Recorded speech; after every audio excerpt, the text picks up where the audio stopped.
up. It's like I turned on like a neon light to every demon within 1,000 million miles away, and they saw that I was down, getter. Yeah. And that year was the hardest year of my life.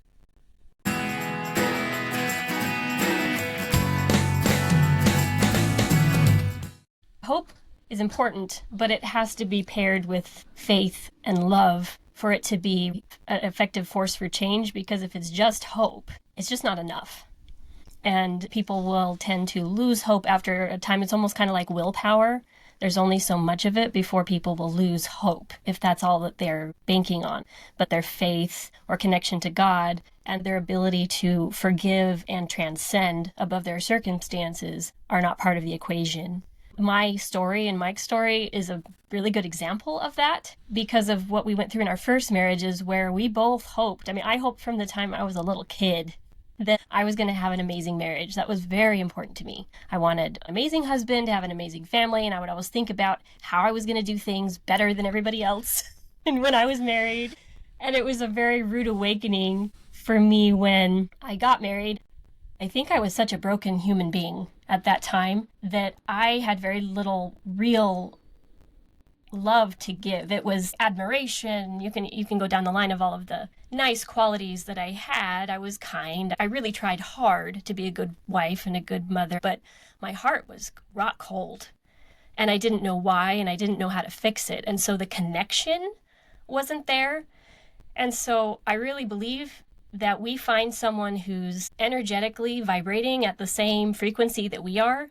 So basically, if you're a sick person, as I was, really angry, really depressed most of the time, pretty pessimistic, you'll find someone who's just as sick as you are, but in different ways, usually. So it can be kind of a yin and yang, where you fit like toxic to toxic. And here's like, bing, and you connect and you feel that understanding and that connection, but I don't know how to say it. It's not trauma bonding in my case, I don't think, but just you're connecting for the wrong reasons. So often than not, I've gotten back into the whole dating thing. And one of the reasons I left years ago was because I met so many women who were broken, and they thought that getting involved with somebody else would fix them. Mm-hmm. Instead of trying fill to that void. So instead of looking at themselves and trying to fix themselves, it's almost like looking for an easy answer, an easy way out. Mm-hmm. It's saying, well, I'm broken, but if I get married, he's going to fix me, or she's going to fix me. I'll be happy because getting married is the key to repairing everything that's wrong. I think that's fundamentally where a lot of people make those mistakes. Well, in my case, it was very selfish, and I didn't see it at the time, but I was in no place to make another person happy, and I knew it.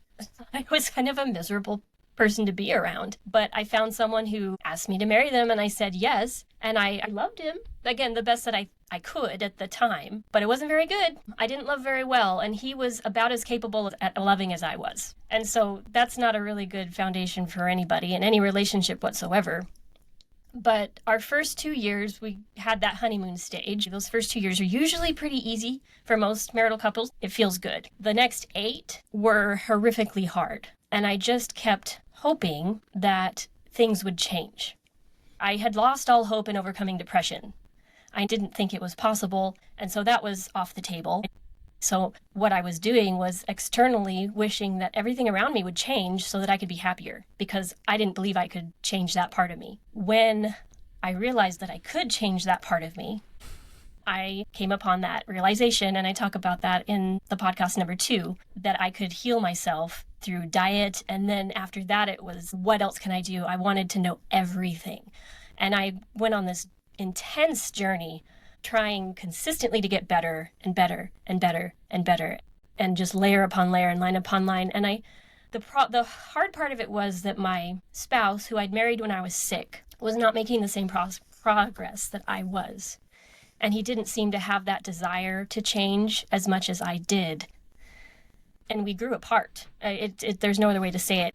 One of the reasons was because our way of dealing with conflict was very, very different. Our way of dealing with money. Those are like the top 2 reasons people get divorced. So when I would want to confront a problem, his style of confronting problems was not to confront the problem at all. Don't get mad. Don't talk it out. Just be good and walk on. And we don't need to talk about it. It's just fine. Let's just be fine. That was his way of tackling issues. And I wanted to duke it out, right? My style was even to the point of yelling, which isn't the best. But in my opinion, it was better than not trying to resolve it at all. But he would just run away. So eventually it got to the point where he was never home. He didn't want to be around me. So he'd find every excuse he could to work or do whatever he was doing. And he just wasn't there. So I was pretty much a single parent the majority of our marriage. I was very much alone, very lonely, didn't have money, and didn't really have a spouse either. When he was home, he was sleeping or just kind of checked out. And so while I'll say it again, I believe he was doing the best he could, and I believe I was doing the best we could, there was no love in this marriage. It was a business partnership at best, and the business wasn't even working. It was falling apart. And it got to the point where he lost his faith, and there wasn't much left holding us together. And the pivotal moment, though, was when I lost hope. And I remember the moment because I don't usually give up. I'm very, very stubborn. My willpower is stronger than most. I don't give up. And yet, he talked about wanting to do another business. And I was like, please no, please no, not another business.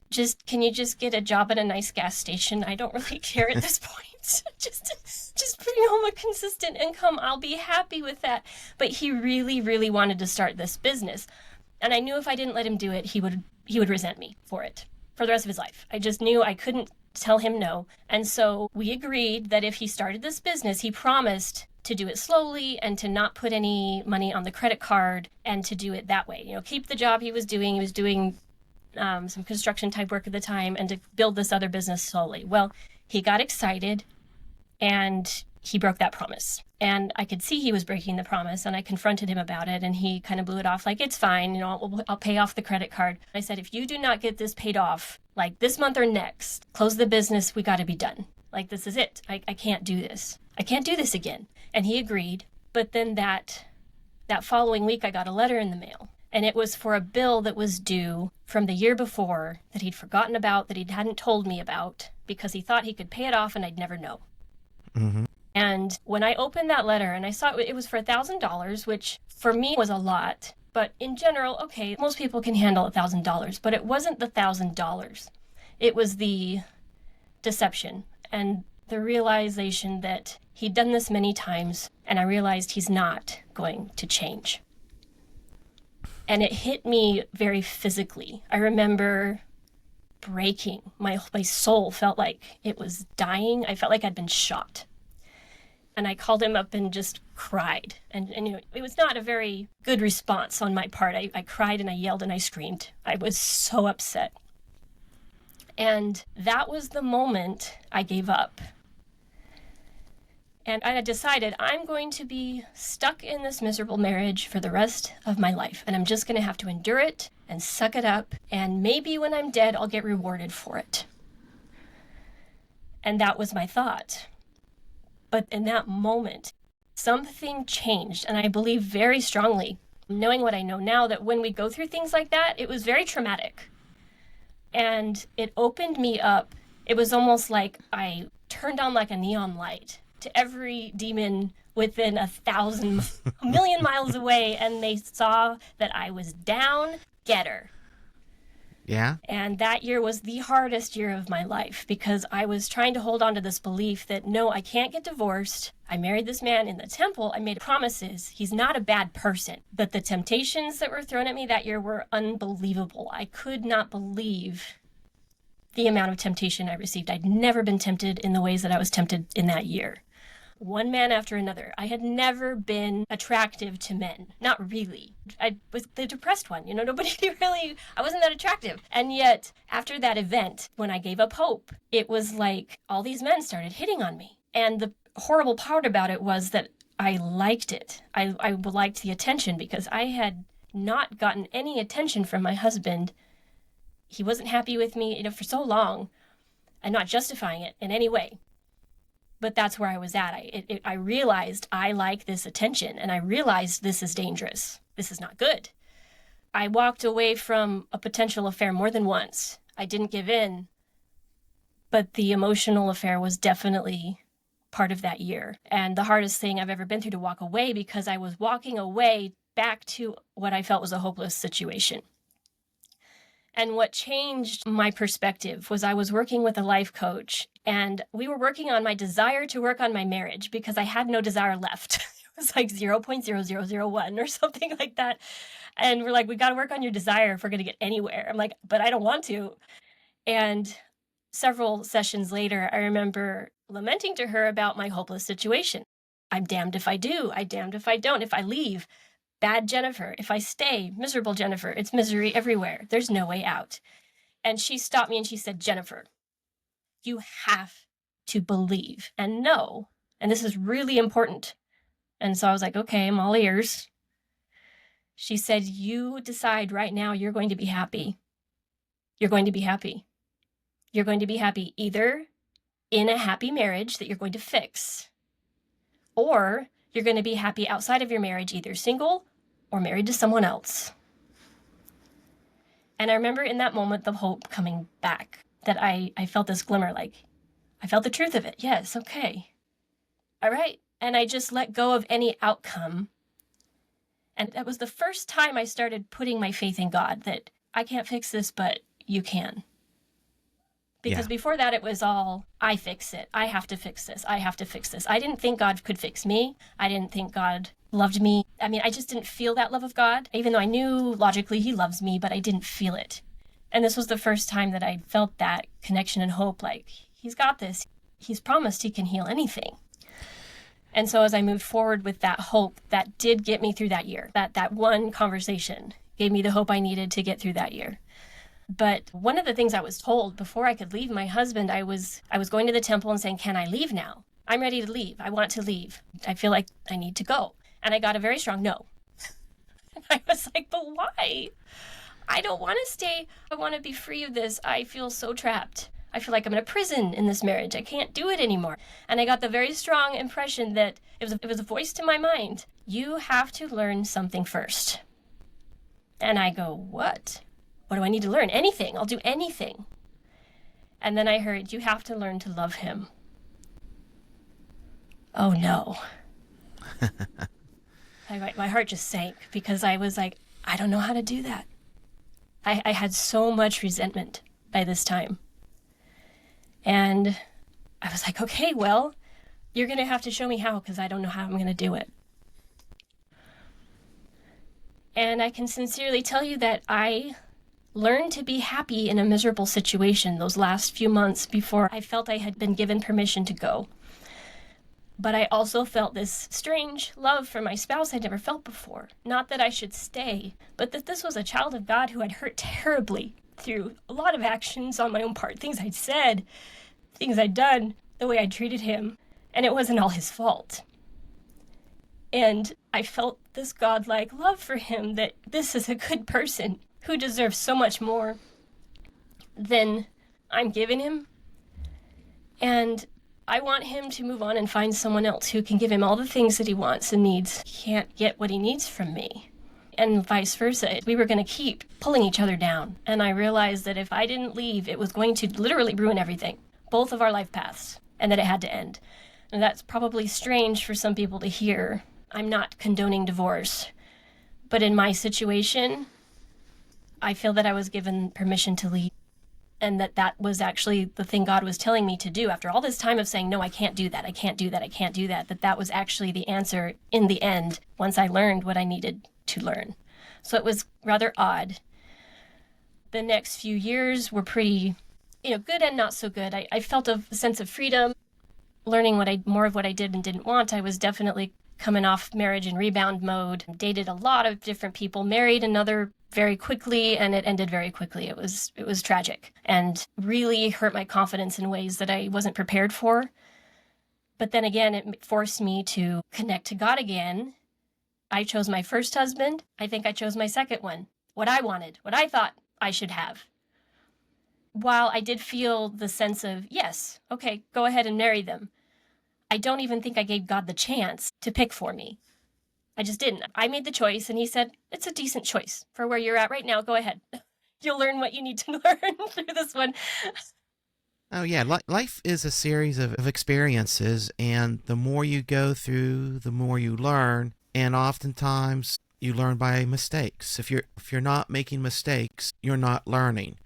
And sometimes those are easy mistakes to overcome. Sometimes they're difficult mistakes to overcome.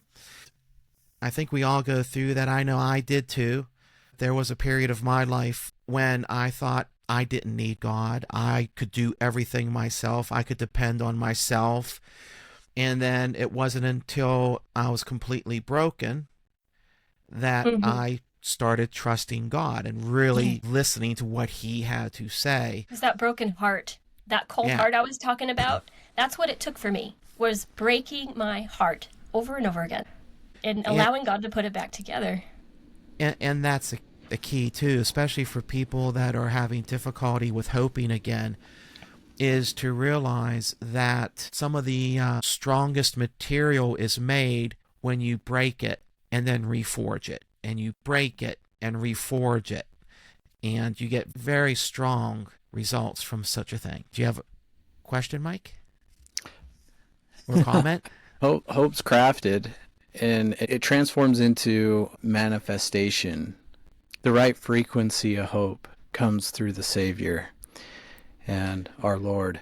He paints that picture of what to hope for. And as we learn through our experiences of hope and disappointment, which is, I believe, why we're on this earth, to learn through these cycles, as we hope, we come closer to Christ each time this cycle happens. And we can hope for better things, more direct things that is going to tie into our identity with our Savior, like our true identity as a child of God and what that actually looks like. It gives him permission to show us when we're in that broken place and we're trying to recreate ourselves and find that hope. And through prayer, we can discover really what he wants us to become. Like, it's like he'll lend you his eyes sometimes for a second, and you can see those people around and find forgiveness, and then you can find purpose, direction, and sometimes it's just so clear what you have to do, and you become overwhelmed with excitement because he's shown what you can become. And then once you experience a spiritual high like that, there's the opposite, a test of faith on the other side. Coming from a teacher perspective, God teaches us a lesson and he tests us to see if we've learned it. Mm-hmm. And if we have, then we move on to the next level. If not, then he reteaches. Yeah. I was told that by a mentor too when I was single. She's like, you're just learning over and over and over again. How long do you want to learn? During the time that I was going through all this, Mike was having his own refiner's fire through his first marriage and all of the things he went through. I was married for 10 years. We were both married about 10 years. Yeah, I don't know how much of my story I should talk about, but my testimony origin of God came when I was little. I had to be about 8 years old, give or take. I was old enough to ride a dirt bike, and I've listened to my parents talk to me about prayer and how important it is to pray, protection against dark forces, right? And other things, but prayer is powerful. I was learning how to ride a dirt bike at the time, and I was kind of graduating from pedal bike to dirt bike, and I had this small 80cc Honda XR dirt bike.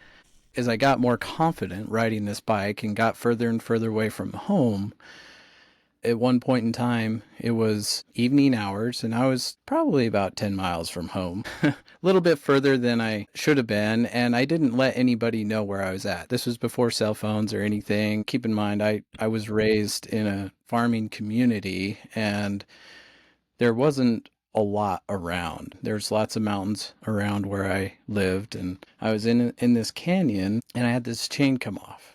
You know, when your chain comes off, it's hard to get that thing back on again.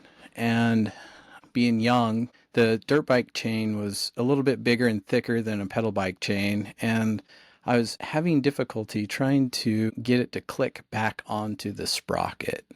Usually you get it started and then you can kind of roll the tire, then you can click it and it jumps back on the sprocket.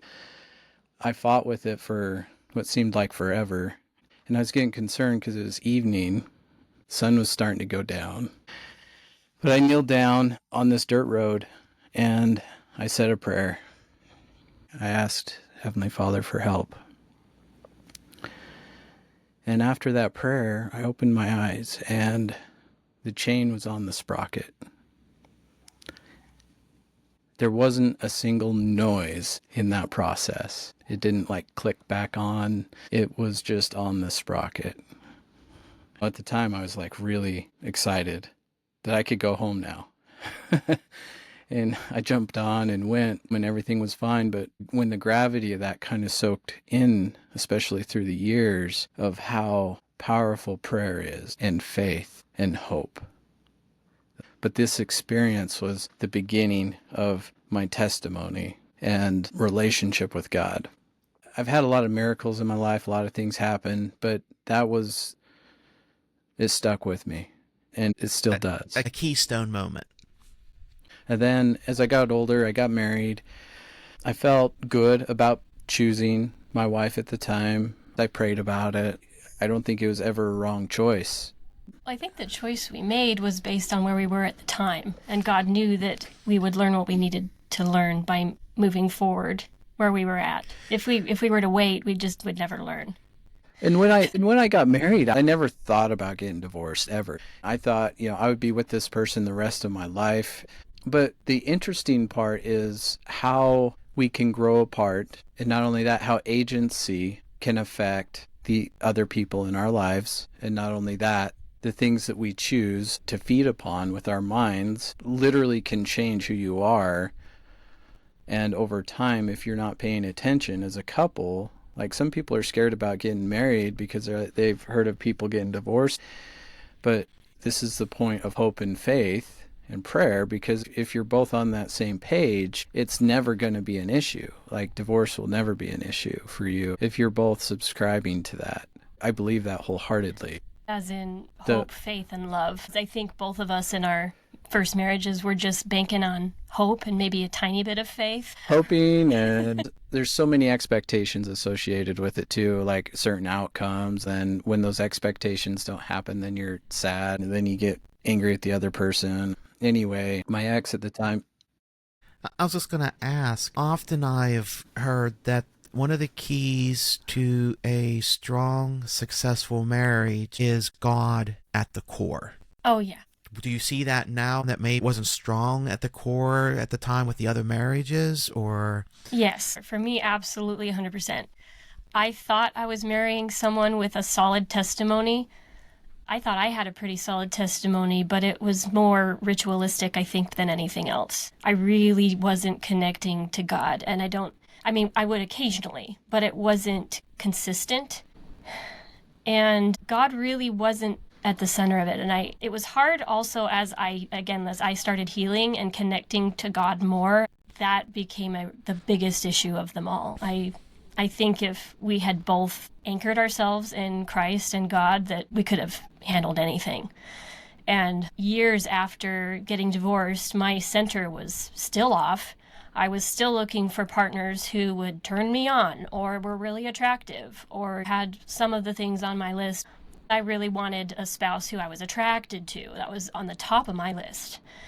When I finally gave up on that and realized I am stinking at this picking a good person thing, and I finally got to the point after dating so many different people and then just ending one after another, feeling less and less capable as that continued to occur, that my priorities are pretty messed up, aren't they? And so I said a prayer to God. It was only about 2 weeks before I met Mike. And I said, I am ready to surrender my will for yours. I want you to pick. I'm ready to give up all the things that I think are important, that I think I should want. And I'm only requesting 3 things. Please let his faith be impeccably strong, that he puts you first. That was my first and foremost. I want a man who puts you first. And my second was, I want a man who loves me and my children. And the third one was an incredible testimony. Someone who couldn't be wavered, someone who was strong. And I said, okay, I'm sure he's going to look a lot different than anything I've ever seen or dated. So when he shows up, help me to recognize him and not turn him away. I was using the Mutual app at the time, and it's like, God, who should I go out with? Who's nice? And I stopped looking at their faces or even the profile, and I would just go by feel. Is this person nice? Should I go out with them? And I went on like 8 nice people dates. Just nice people. Really good guys. And then I went out with Mike, and I wasn't actually sure at first. I'm like, this is a nice person. Stephen and Jaron that swiped on me. Yeah, I was letting them choose one day. I'm like, here, swipe up on people that you think look nice. my kids who were, 9 and 12, something like that. I was letting them. I tell you what, that's a good decision. I mean, you can't, the eyes of a child, they're the closest. So I think they swiped up on Mike. They're like, he looks cool, he flies planes. And so that's how that started. But it didn't happen for me until I let go of what I wanted. And I said, clearly, I'm toxically attracted to the wrong people. And this should be a red flag for me. If I like someone, it's probably a big fat no. I'm not picking very well. And Mike had been dating some different people. He'd just gotten out of a relationship. And you can tell your story. Back up a little bit so you can catch up to mine. All right. So, and answer his question. Do you think that God at the center is, how important was that? Did you have that in your first marriage? I felt like I did, but like Jennifer said, I think it was a lot of just box checking or just kind of going through the functions of the religion, if you will. I knew God and I had faith. I had a testimony dating my ex-wife. Well, another reason why I felt like it was right was, spiritually speaking, there was a lot of spiritual battles I was facing dating her and going through that process. She wasn't religious at all. She didn't really believe in God. There was something special that I connected with about her spiritually. She went through a spiritual journey of her own, and eventually she got baptized. Then we got married, and through this process, spiritually, I was attacked. This started in my early 20s, and I remember the first time I was asleep. It was nighttime, and I woke up, and I felt a heavy weight on my chest, and I couldn't breathe. And there was this noise in the ears, almost like white noise, but it's hard to describe. As I looked around, I saw this dark figure next to my bed. It felt like it was going to consume me and kill me.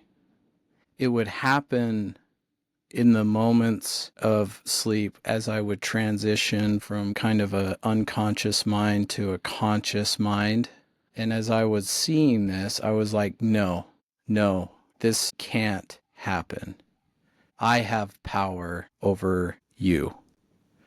And the second I said that, and the second I thought about Jesus Christ in that moment, because I'm coming from kind of this unconscious, vulnerable state of mind to a conscious mind, my eyes are open, and this is what I'm seeing.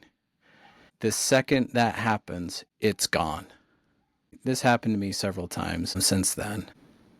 I think even once or twice since I've met Jennifer. I saw one morning, and I'm like, what was that, Mike?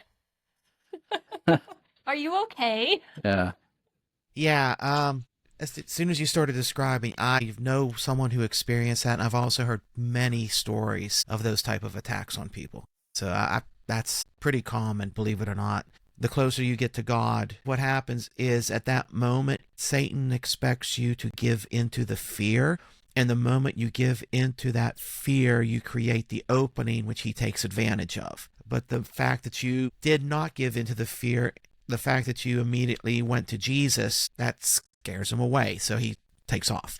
So I was listening to the podcast. I believe it was the first one that you and Jennifer had. In your description, at least, of that dark figure, the way that you described it, kind of that murky, there wasn't a clear definition, but I was like, hey, I know that. And I guess to kind of bring this full circle, if there's a devil, there's a God, right? So it reinforced my testimony. It also helped me know at the time that, hey, I was actually on the right path because I'm being attacked. The potential of this is something huge that I may not understand right now, but this is something great. So my first marriage, there was a lot of up and downs. I believe in finding forgiveness for, people that take advantage of our vulnerabilities, for sure. And I don't want to speak ill of her, by no means. Yeah. I loved her. I know the fight that she was facing. She was dealing with bipolar depression. She was dealing with a lot. I knew if there was anybody that could love her, God put me here to do that. I didn't know that before we got married. That happened after, but through that marriage, it got to a point where her agency and choice led her down a path that, well, I couldn't follow. And we both agreed to get divorced. It was interesting because about 3 months before we got divorced, I sensed there was something not right. There was spiritually, and I had a dream and I saw the devil laughing at me like, I got you. Mm-hmm. And I didn't even know at the time what was going on, but he had her in a snare. And that manifested months later, but neither here nor there. The results of that were divorce. I wanted to save the marriage or do everything I could to save it, but she didn't want to. That's honestly one of the reasons that I trusted Mike so much, because he had tried so hard in his marriage to save it. Yeah. He didn't want it to end. It opened my eyes to how vulnerable we are. Like any one of us. It could happen to any one of us. I didn't realize that until that point. I was at a pretty low point after I got divorced, and spiritually, that was rock bottom for me in a lot of ways, too. I just remember how lonely I was. And I knelt down on the floor, and I prayed. That moment was a turning point, manifesting my future to God. I want a good person in my life. I just want a family. Why is this so hard for me? Like with my ex-wife, we couldn't have kids. She had a lot of health problems. But anyway, to this point, I'm just like, why is it so hard? And I started thinking about my future wife. From that point forward, I listened to that direction of the Spirit that guided me in my life. Worked at Coca-Cola. It was a good job, it was a good career, I was in a management position. Everything was looking up. A lot of opportunities opening up for me in that position. It didn't feel right to stay there. I've enjoyed good health care, good benefits, and something that a lot of people would fight for, but here's the Spirit telling me you need to do something different. I put in my notice, and it's funny because these doors just open. A flight school that I could get into, and everything just came together. I could go focus on that for a year and get through that program. Got my commercial pilot license. That led me down here to Phoenix. Now I'm from Idaho. So all of this was going on up in Idaho. I was working on my CFI, and I was in a program up in northern Utah. And as soon as I got my commercial pilot license and as soon as I got into that CFI program up there, it was almost like I ran into a wall. Something was telling me, what's next? What's next? Yeah, you need to go somewhere else. And I had the prompting to go down and visit my brother down in this Phoenix area where he lives. And I fought that prompting actually for a couple months. I did. Yes. Yeah. I know, I've been there, done that. Yep. I fought that prompting, and it was almost like this blockade, and things just didn't feel right anymore, what I was doing. But I kept trying to tell myself, no, this is what I'm supposed to be doing. I got confirmation to do this. So God, this is what I'm supposed to be doing, but it wasn't. And I kept getting this prompting to go down to Phoenix and visit my brother. And so I'm like, okay. And after about 2 months of torment, I chose to come down to Phoenix, and I only was planning on being here for a week. It was interesting because I was driving down here. It's a long drive from northern Utah. It was about a 12-hour drive from where I was at. And so by the time I got into the valley down here, it was nighttime. But as soon as I hit the valley, I felt peace. Like peace that I hadn't felt in at least 2 months. I knew this is where I had to be. There was 100% confirmation. And it's interesting how God speaks to us. The truths he speaks are simple, they're short, and they penetrate to the heart. And that's how you know it's true. Lucifer can't do that because he can't speak truth. He has to manipulate truth, which requires more words and effort to create a false truth. That's kind of a side tangent, but the peace that I felt, it's just so simple. It's so simple, and it penetrates right to the heart. I knew this is where I needed to be. I'm like, okay, God, why am I here? I had some things planned with my brother, doing some hikes and eating some tacos. I dated a girl for about 6 months up in Utah, and I was just breaking up with her. And I'm like, I'm not getting back on this mutual dating app. I'm done with dating. I was not impressed with what was out there. The choices. Yeah. I was like, I'm not done. This was right after I was like, God, send me a really nice person. I'm on mutuals. Yeah. And it's funny because I was looking at CFI programs all week. This is like aviation mecca down here. And so I was driving around all the different airports in this area, checking out CFI programs and trying to listen to what the Spirit's trying to tell me. Should I do this one? I had like 3 of them lined up that I was looking at. None of them really felt right, and I wasn't even really sure why I was here, and I kept getting the feeling to download the mutual dating app, and I'm like, that is so silly. And like the last few days I was here, I downloaded the app, and one of the first people on the app was Jennifer. And it wasn't like I had to swipe through hundreds, all the letdown, all the conversations that you try to have or initiate because you're the guy, you got to initiate the conversations, swiping. I'm like, I'm so over this app, right? I did not want to download it. The fact that she was right there, I started talking with her immediately and we set up a date. There wasn't anybody else.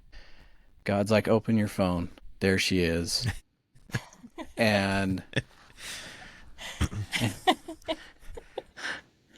yeah, I can totally relate with similar stories with me and God. Sometimes I'm so stubborn, he has to hit me with a baseball bat.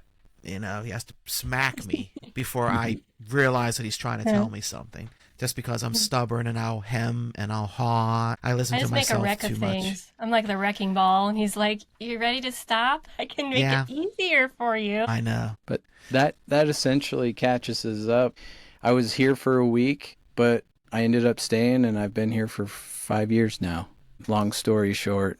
Our first date was on a hike, and the first time I saw you was your profile. And I remember you turning to me and going, "Oh, hi." First words you ever spoke off of the phone. He just opened completely up, told me his whole life story on that hike. I was pretty gun shy. I'd been hurt a lot, been through a lot of guys who pretty much used me up and spit me out. It's kind of how it felt. Mm-hmm. And I was ready to be rejected the moment I started dating someone. I was just like, how long is this one going to last? But with Mike, it felt different. And I wasn't sure why, but I knew there was something there. Like, okay, I'll give this a chance. There's something different about this one.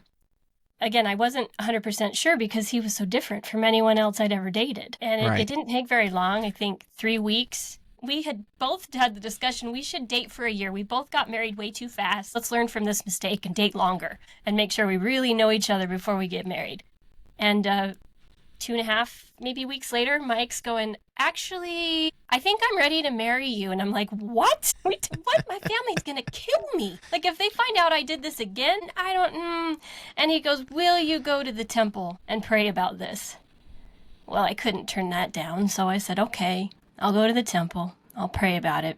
And while I was at the temple, I can't remember if it was exact words or just the feeling that I had, but that it doesn't get better than this. This man is willing to give up everything to be with you. He loves you. He loves your kids unconditionally. it's not going to get better than this. He's your person. This is your soulmate. Because I've been asking God to send me my soulmate. And when I realized that he was the man that God had sent for me, I felt the truth of that penetrate my entire being. And up to this point, my attraction for him had been ho-hum. I really liked him. I was attracted to him on some level, but I just wasn't sure. And in that moment, everything in my spirit and body wanted him. He became the most attractive man I had ever met and have ever met since. That feeling still remains, but it felt like a complete change of perspective and heart that was like this gift of, let me help you see him the way I see him from the Lord. And I knew, like, okay, I'll marry him. After knowing him for 3 weeks, I will marry him. And I could not wait to get home and just love all over him, and in every way possible other than breaking the law of chastity. I was so excited, and I just knew, like, that was it. And I told him, I'm not telling my family. This was during almost COVID. It was just before COVID, and I'm like, I can't tell my family. They won't understand. They're going to be so worried. I'm just going to let them figure it out. And Mike was like, that's fine. And he told his family.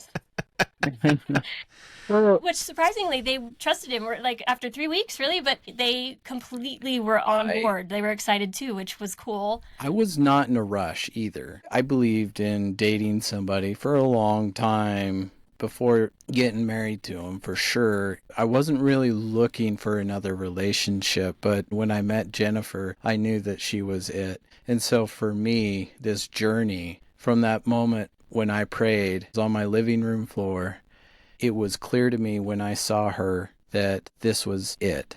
This is why I'm here. I thought you were going to go back home.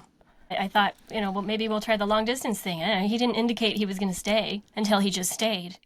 I'm like, aren't you going back home? I was like, I'll stay with my brother for a while. I'm like, I'll stay another week. Yeah. And then he never left. I never left. After 2 weeks of dating her, when the Spirit spoke to me that way, and the peace that came with it, and knowing, why would I waste time to put a ring on that finger? At this point, we're ready to tackle life together. Why try to complicate things, put some kind of expectation 8 months or a year before we get married, when the Spirit has already told you so abundantly clear that she is it?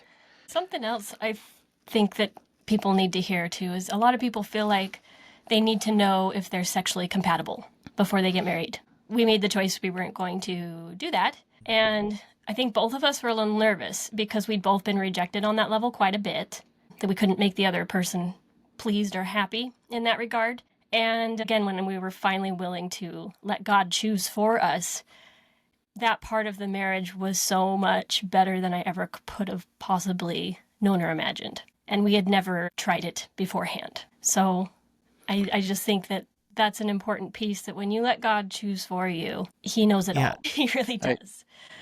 And I really think the key element there was, as soon as you felt something, you both went to church and prayed about it together. And that's always a key. That's what a lot of people, especially those who don't have faith, who don't have hope, they don't see that connection. One of the hallmarks of a successful marriage, of course, is that it has to be God-centered. And the hallmark of a successful marriage, as far as what I understand, is if your spouse, your significant other, helps you get closer to God. Yes. Then it's a good marriage, because that's the key. That while you're going to share a life here on earth, you're going to hopefully have children or not, as the case may be. The key, though, is you're aiming for eternity. So the person that you're matching, you not only have to really be compatible here. I mean, earth is a good place to find out if you're compatible, but afterwards, you're going to be with them for eternity. So you want to make sure they're cool to hang around. I mean, so making sure, hey, God, we're going to be together for a while here. Yeah, but it's interesting, though, is for a long time, I didn't even want to ask God any questions about when my second marriage ended, because I had prayed before my first and my second marriage about the person that I was going to be marrying, and they both ended terribly.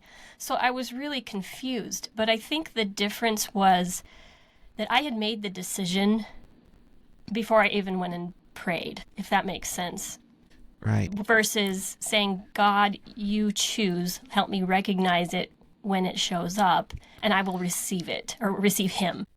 You kind of placed your will before his will. Yeah, I had an idea of what it should be, what it should look like. My second marriage, he looked like a Ken Barbie doll. He was gorgeous, but made me quite miserable, all said and done. So, your idea of what paradise looks like isn't necessarily going to give you the paradise you think it will if you're not centered in what God wants for you. He knows what you need. The world is preoccupied with physical appearance. Yes. Because that's all the world can see. But I will tell you, coming from someone who has been given the gift of looking into another person's soul, there's an indescribable beauty in a soul that can never be reflected in an outward physical appearance as we are now. Mm-hmm. Maybe in eternity, after we have glorified bodies, if you go on that route and whatnot, then yeah, sure. But right now, I will tell you what instantly attracting to me is a person's soul. I can sense that, I can feel that, and that's on the same token, I can look at someone who is, quote, extraordinarily attractive according to the world. But when I get close to them or I glance at them, I immediately wince because I can feel the darkness that emanates from within. And I think if people learn to accept those little sensations, because we all can do it. Some people's gifts are more developed in that regard, but true beauty, it comes from within, always. Yeah, absolutely. I had a friend, I was trying to set her up with one of Mike's nephews, and I contacted her and sent his picture and said, hey, I think you guys would be a really good match. And her response was, well, I'm not attracted to him. And I was just like, you idiot. And then I'm thinking, oh, I used to be like that. She'll have to learn the hard way. Yeah. And Mike's a really good looking guy, by the way, if you can't. Oh yeah, she's, Jennifer's going, my last husband was like Ken Barbie doll, and I'm here looking at Mike going, well, come on. Yeah, he could give Ken a run for his money. Get the idea that he's super homely or anything. He's handsome inside and out. Well, I appreciate that. As a guy, I don't want to come off and say, oh yeah, he's handsome, because people say that the wrong way. Right. Yeah, no, I get it. To speak to what you were saying about recognizing people, I do feel, especially when you get close to people, sometimes it could even be in the grocery store. I'll be standing there and someone will walk by and you look and you're like, what was that? And they might look like a completely normal. It might not even be them. It might be what's following them. Or like you said, an extremely attractive person. You look at them, maybe to the world's perception, you're like, that's accommodating, but there is something that is amiss. You feel it. And as I converse with people, you can tell kind of what they prioritize in their lives and what they focus on. And if they are worried about what the world thinks about them. Yeah, that's what I loved about Mike, too. He doesn't care very much about what other people think, at least on the level that other people that I've dated did. Another interesting story, going back on what Jennifer was commenting on, I had a priest who was a friend of mine. One of the hardest years for him was his last year in seminary. They have to train for 7 years before they actually go and become full priests. And he said up until that point in college where he was learning, he never had a single girl hit on him. Not once. But that 7th year, his final year, he said he had to hide. They would come up from nowhere and just throw, and he said that was his most difficult year because of that. Like the distraction or... Yeah, just the distraction and wave after wave of temptation. Mm-hmm. But then again, in that essence, that was God training him, God teaching him how to become stronger, because God will always allow Satan to attack your weak points. That way you discover what those weak points are, and then you can learn how to grow and how to strengthen them. And protect them in the process. Because sometimes when you're not strong enough, I've prayed many times, I can't do this. Do it. You're going to have to do it for me. I'm not strong enough to guard this weak spot enough, and to consistently pray for that help while it's becoming stronger. I'll give you a similar example where that just happened to me yesterday. I have just come off of a pretty intense prayer routine, and yesterday I was feeling very spiritually burnt out.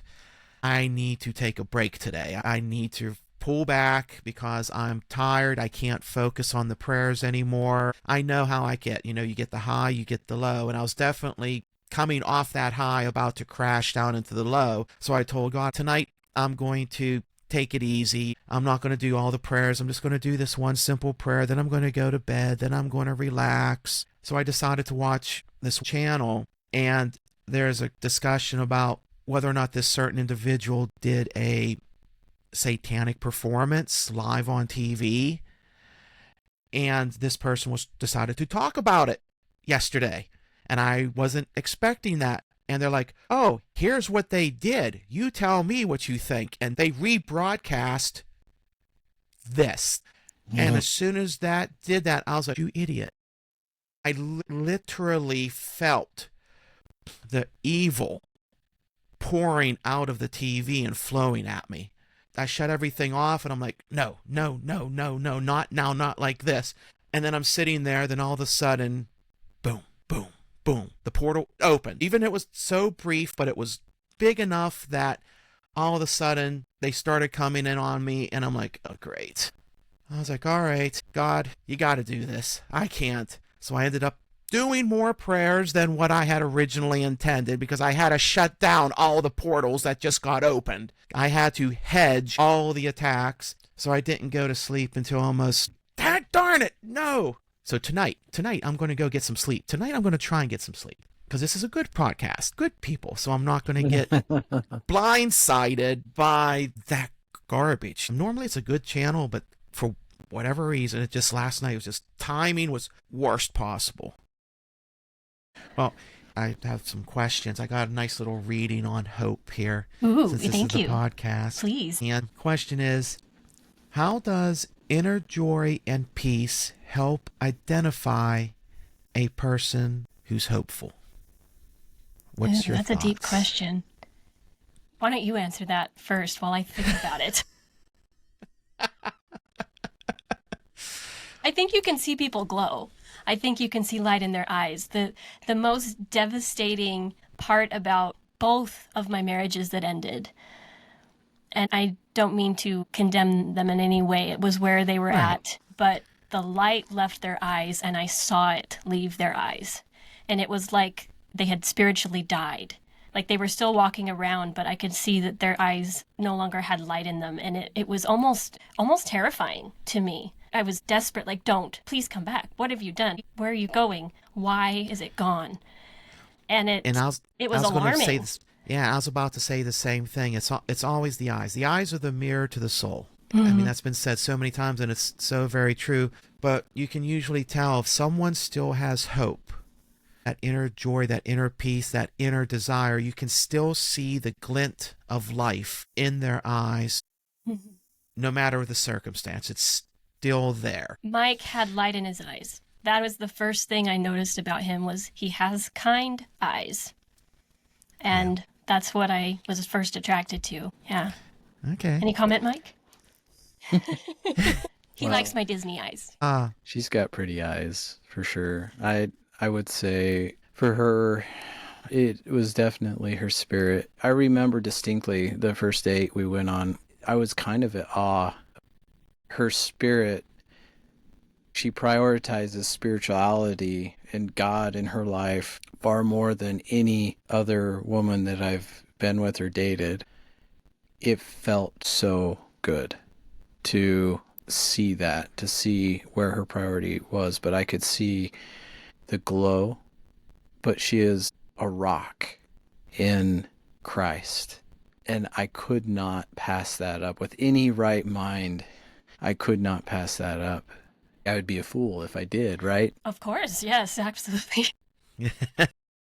I will say, I realized this, God started helping me to understand that men couldn't stay with me because just who I am. And I saw it years later in my chart. I'm like, oh, that's validating. Cool. I wasn't wrong. But that it's a Pluto in the 7th house. It pretty much suggests, and it's right next to Mars and Saturn too. So it's like all of this required discipline, go-getter energy, lots of massive wanting to improve constantly. Like that's just what I do. I'm constantly trying to grow and develop in new and exciting ways. And the men that I was with before could not tolerate it. It's almost like the person I'm with almost is required to transform and develop over and over and over beside me in whatever way that is for them in order to stay. Like it's almost like they'll just fall off if they don't. And Mike has been that person. He's been willing. And he's even made the comment that I understand now why people couldn't stay with you. When I first I was like, ouch. Like, geez. And it goes, the truth hurts. No, I've actually felt that if I am not actively working on my own relationship with God, she is going to leave me in the dust. She challenges you. Yeah. Yeah. Oh, yeah. And vice versa. Mike speaks his mind and will tell me things I don't want to hear. And it's not easy for me, especially being so stubborn, like, whatever. And then later I'm like, yeah, you're right. But he helps keep me in check. God allows Lucifer to attack our weak spots. Weakness, yes. Yeah, our weak spots. He knew that we would be perfect for each other because we would kind of fuel the fire to look at our weak spots. She helps me look at mine. It's a balance, and I guess I help her look at hers weak spots. And you're right. And I like what you said there. It's a balance, not a competition. Yes. And I would say a really big difference in this relationship too, I've actually heard from Esther Perel, but it just kind of comes naturally to us, which is nice because we don't have to try so hard. But those who are struggling in their marriages or new in their marriages and aren't struggling yet, this is, I think, the number one most important thing to keeping your marriage strong is just expressing appreciation on a regular basis every day. Right. Thank you. I appreciate you. I appreciate what you're doing. And using the words, I appreciate you, not appreciate that. There's a big difference. I love it when you come home and spend time with me. And other times when I'm like, you just got home and you're ignoring me, spend time with me. But then the amount of appreciation that we give each other, that fuel helps us to navigate those times when we're struggling, when we're not feeling very appreciative, that it's enough to carry us through. If you're thinking of carrying it through, here comes another good question for you. What does it mean to have hope in the future? How do you hope in the future? We've been talking a lot about that this week, actually, because we've had different ideas about certain aspects of our future. And he's like, if we can't align, it's going to be really hard for us to manifest this amazing future that we both want. We need to come together, at least, see each other's perspective and mold them together. And I'm quite a good manifester. Once I know what it is and I focus on what I feel like God wants for me, then it happens. So he knows this. And he's a pretty good manifester too, but together I think we can actually move mountains.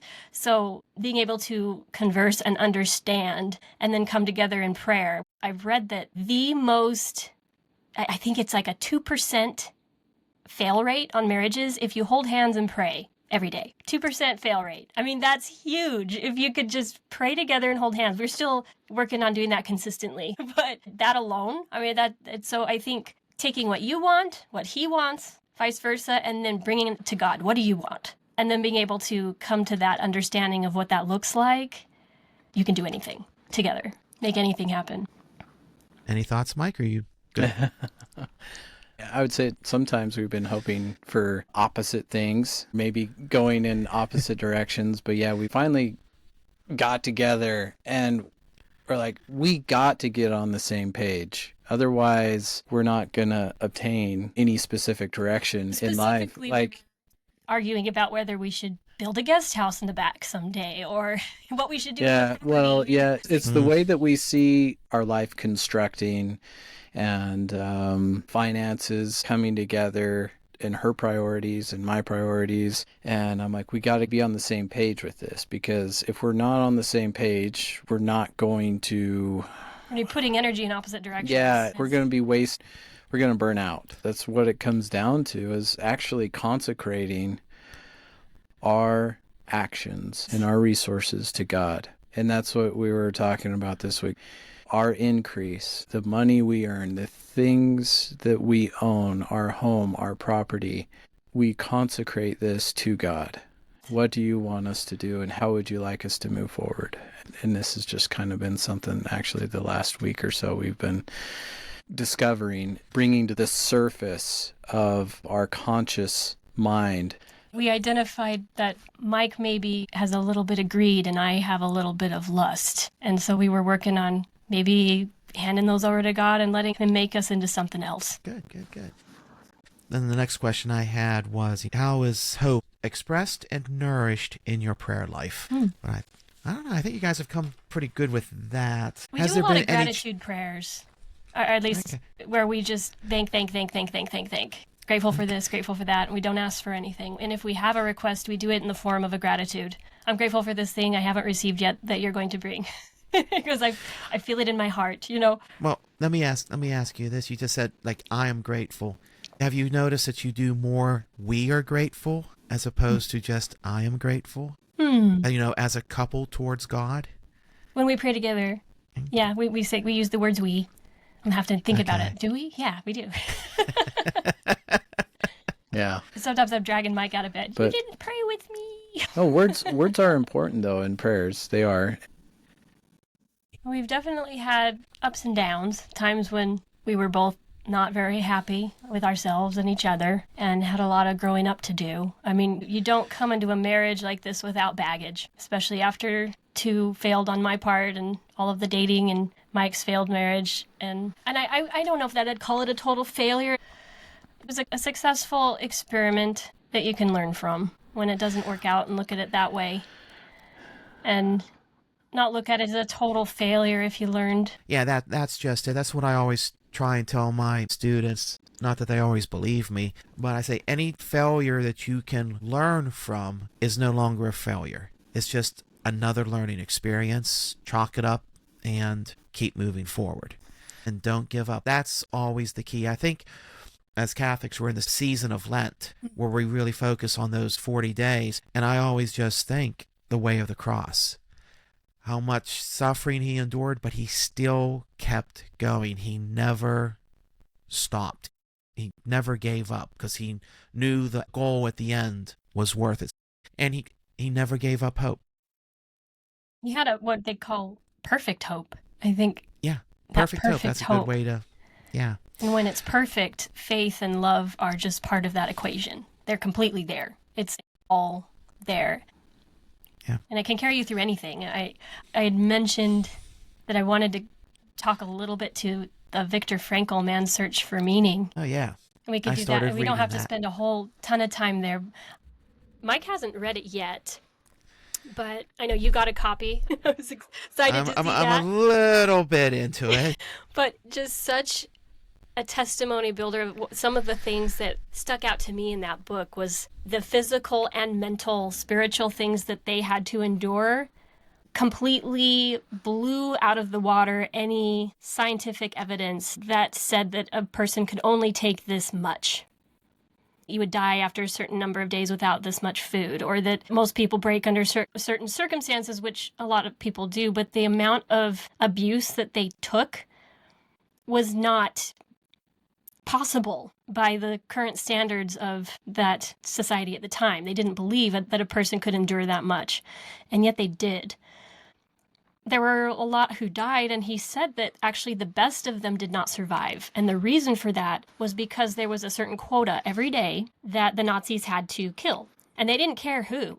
They just had to get their quota. So the people who were the survivors were usually the ones that were hiding. They were making sure their friends survived. Or they would barter or do different things to make sure that they didn't die, but they knew that if they didn't die, someone else was going to die in their place. And that's just how it was. the people who survived had a purpose. That's why it's called Man's Search for Meaning. What is their purpose? And those who felt they had a purpose, either reuniting with their family or writing a book. In his case, of course, he wanted to reunite with his wife. That didn't happen. He lost everyone except, I think, one brother or something like that. But that picture, that seeing the future and saying, I got to get out of here, so I got to survive so I can do this after, was pivotal to survival. Additionally, those who survived and got out of it with their minds intact and who were better off after, who did very well, were those who put God at the center, who had the faith to believe and give over their will to God that if I die, I die. And they just gave up any power over that. Like, whatever happens, happens. And they would just focus on that moment, that day, that challenge of, if I can get through this day, they can't control my mind. They can do all these things to me. They cannot take God away from me. And when those who focused on that hope and that love and that trust and that faith that it's not in my control, were the ones who got out and were able to, like Victor, help other people afterwards who maybe didn't do so well. He was a psychiatrist, and so he would help people after the fact to heal from a lot of those traumatic events. Contrastingly, Night by Elie Wiesel. That's a very depressing novel. It's very different from Victor's because he completely loses his faith. He survives, but the darkness you feel at the end of that novel is very real. You feel his hopelessness, his despise for humanity, his loss of faith. He lost his faith in God, or that God cared at all. And so he got out of camp a bitter person versus a better person. And I think that's where hope can carry us through. In a lot of situations, hope can keep us alive. But when you get out at the other end of it, who are you after that? And that it will be determined by your faith in God and surrendering and allowing him to make you into the person he knows you can be through that situation, rather than succumbing to the other side and becoming more like that side. Oh, I can understand that philosophy myself. That's how I've gotten through some very real scenarios with me, and boggles people's minds. When I had the virus, and I was down for 3 weeks, and a lot of what I went through, people didn't even know I was going through. And at the very end, one of the things that got me through it, because at the worst point, I was literally coughing nonstop for 3 days straight. Mm-hmm. I had no sleep, no food, no water, because I couldn't, I was that bad, and I was on my couch. And nobody knew what was going on at that point. And it wasn't until my one friend came in afterwards and saw me, and his face went white when he seen the state I was in.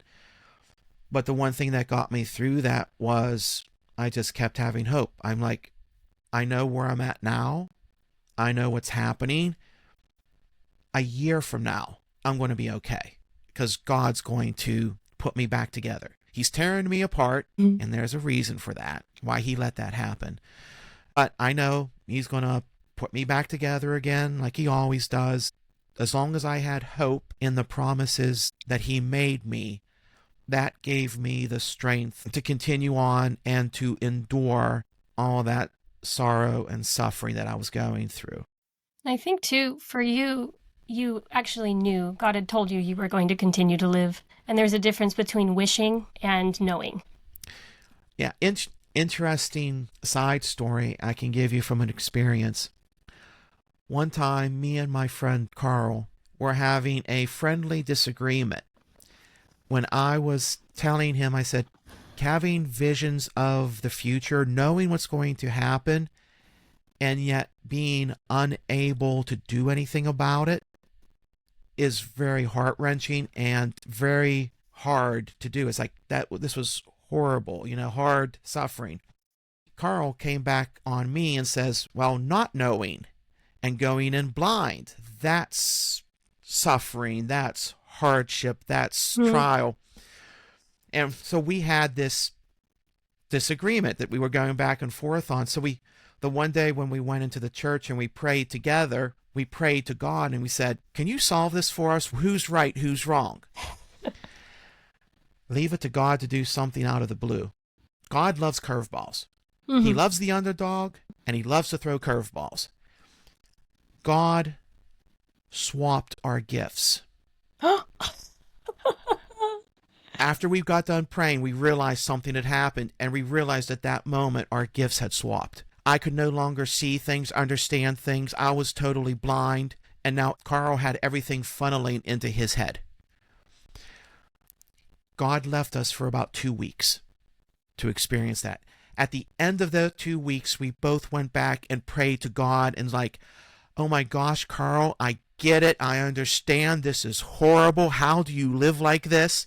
And Carl's like, no, man. I was like, I don't want to know this stuff. Take it out. Get rid of it. I'm better off not knowing. And then God switched us back. But it was in that moment. He literally let us experience each other. What a gift. Oh, it was a great gift, and I haven't complained. Never again, Yeah. Well, one other time I did complain about something, but oh my gosh, I did not like that lesson either. So yeah, it's just those sorts of little things that happen, and you're right. I do have a certain advantage in that regard, in that I do have hope because God has given me promises. He tells me certain things. I have hope, and I trust that it will happen the way he says it does. And of course, he doesn't always tell me directly. It's always in a riddle. Has it ever happened the way he said it would? Like, has God ever lied to you? No. Again, he likes to talk in parable, and he tries to make me think. So he's never direct. There's always symbology involved, and I have to try and figure things out. And sometimes I figure things out wrong. But no, he has never lied to me, and even things he has told me that I didn't want to accept, that my human nature rebelled against and said no, no, no. I did that when my dad died. I knew a year before he was going to die, and I still tried to save him. Case in point, I've had a lot of private revelations about me myself. I don't share those generally, but I'll share one part. God gave me a vision. In the vision, I saw Beth. He told me in that vision that she was my first love. And in that vision, she came up to me and smiled, and then she got a sad look on her face, turned around, and walked away and vanished. And God gave me the knowledge that Beth was going to be leaving my life. And at the time, I totally disregarded it. No. I said, we love each other.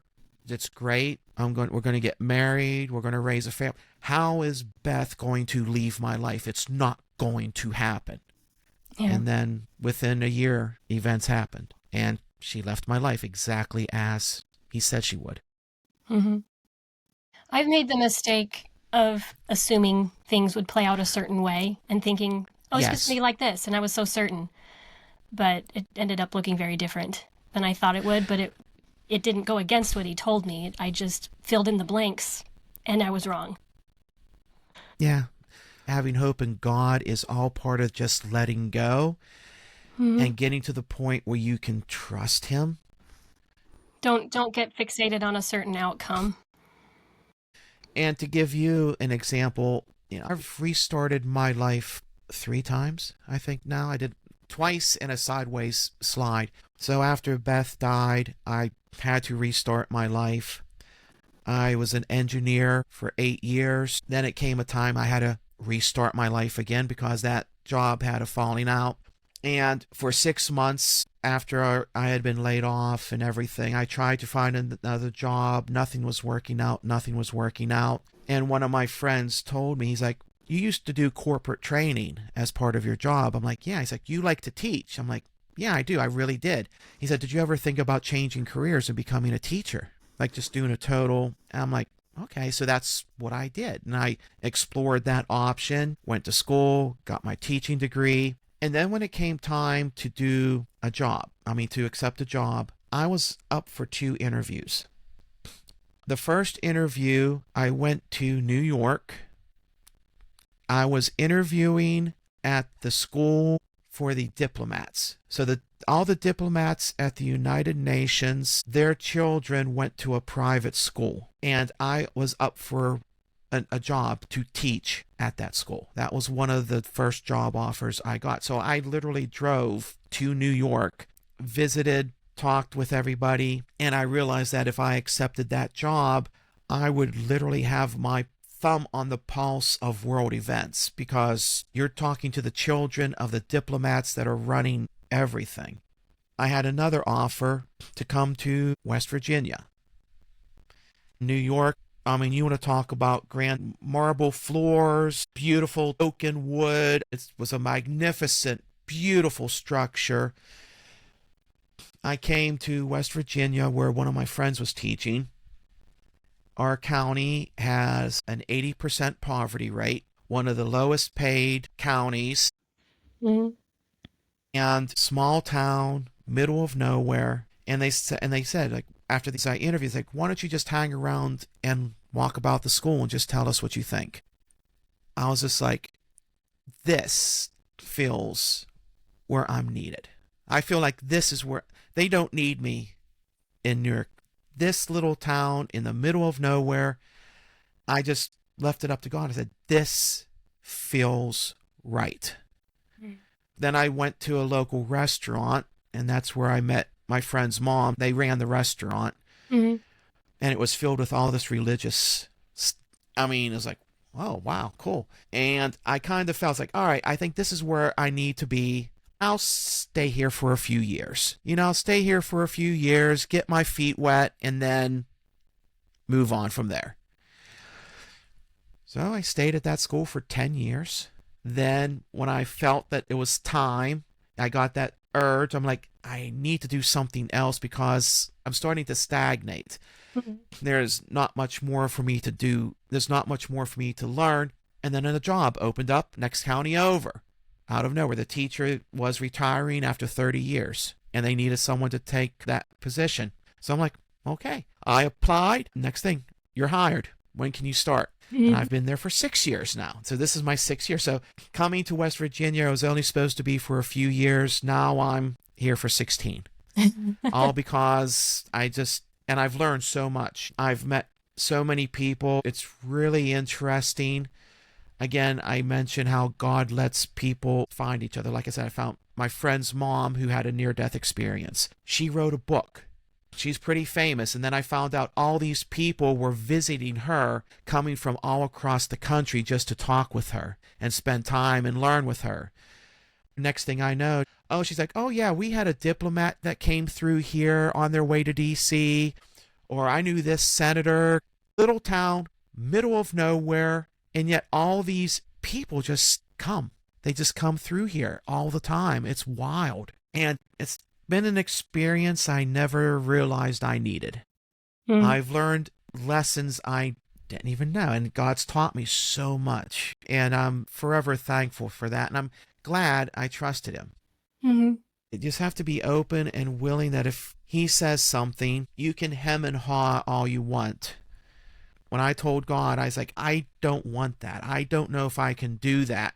And then he just smiled and says, I made you. I know what you can do. Trust me. And like, darn it, you have to pull that. I also feel like there's times in my life when I'm stalling and God starts putting fire everywhere around me in a symbolic sense, where there's like an out over there. See the opening? Go. And so it forces me in a certain direction when I'm really getting stubborn, and he's like, no, I know you're trying here, but you're not getting it. Let me help you out. And other times it was actually before my divorce where I was in a really bad place and I knew it and I knew I couldn't stay there. Temptation was at its height. And I gave the shortest prayer I've ever given. And I said, Lord, I'm ready to move. Shake it up. Like, I don't know how. I don't have the inner strength to do this myself, but I'm ready. And my entire world fell apart. And as it was happening, I felt panic, like, well, this is too much. This is too fast. Help. And he's like, nope, we got it. You gave the go ahead. I got angels behind you. Go. And I didn't even have a choice, but I'd made the choice that I'm ready. I'm ready to move. Shake it up. And I mean, that's a very brave prayer for anyone who wants to say it. You will see miracles in your life, but boy, it was intense. It's really interesting how things happen. Even this whole podcast. I know I've told you that I was hawing, as God's like, you need to contact her. You need to do this. And I'm like, but I don't want to. I don't want to. Why do I have to really? I'm interested, but really? She's going to think I'm crazy. Here we are. Next thing I know, I did not expect you to be as open spiritually or as spiritual. And it's just like, wow, where did this come from?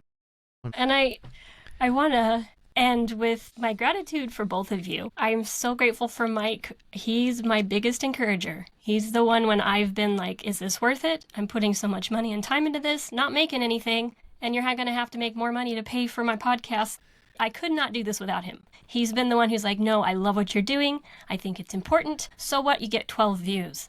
Those people, you see it, it's going to impact their life in a positive way, and I'm behind you 100%. And getting that support is something I've never had. And I can't express the difference that it makes in my life and in my marriage. Well, you have changed my life already.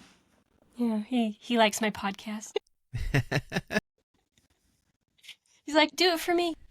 Yeah, and I'm grateful too. This has been a new experience. I'm the queen of new experiences. Let's try this thing I've never done before. You can't be afraid to put yourself out there because, once again, are you worried about what other people think? Everything is spiritual in this world. Like, we as carnal beings, we don't want to acknowledge that stuff sometimes because we're in this physical realm. But ultimately, we're here to understand the spiritual relationship that we have with our Savior and understand the atonement.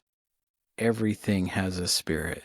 Even this earth has a spirit. Why would you be afraid to share what you know is true? At least what God has communicated to you and has confirmed in your own life. Let your light shine, right? And not put it under a bushel, but on a candlestick. Share it with others. And who cares about the critic? Who cares about the guy that's going to criticize? Because there's always going to be a critic. If we're dictated by that fear of critics, then we're not in control of our lives. But to sit down and have a podcast like this and converse about these things that are real and true in the light and love of our Savior, the world needs more of it. The world needs a lot more of it. And so we need not be afraid to share our experiences and try to help other people who are fighting and struggling, maybe in a worse place. Maybe we can give them hope by simply painting that picture of what that might look like for them, and then they'll have the strength to do it themselves. That is definitely my hope. I want people to know that we can heal. Hope in the atonement, for without Christ being willing to atone for us, there would be no hope. The fact that the atonement allows us to get rid of the darkness and change. Otherwise, we'd just keep piling it on. It would never leave. We can be as bright as he is someday. And that is where my hope has always come from. I believed that was true. And that's really what growth is all about. It's trusting in that we can be transformed through love. Love of God, love of the Savior, love itself. Couldn't have said it better myself. Thank you for your time, John, and thank you for doing this. I know he was nervous. Yeah, I seen that. He's like, I want to bring you in and do this. I was like, Thank you. He loves me so much. He's willing to do these things. That's a good sign of a good man. Yes, it is. Definitely. You are listening to the Overcome Depression podcast. I'm Jennifer. I'm John. I'm Mike. We'll see you next time.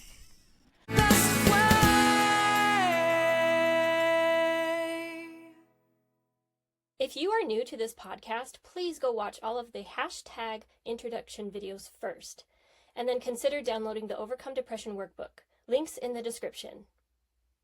The content in this podcast is based on my own personal beliefs, is for informational purposes only, and is not intended to substitute for medical advice, diagnosis, or treatment. Please refer to the full legal disclaimer in the description.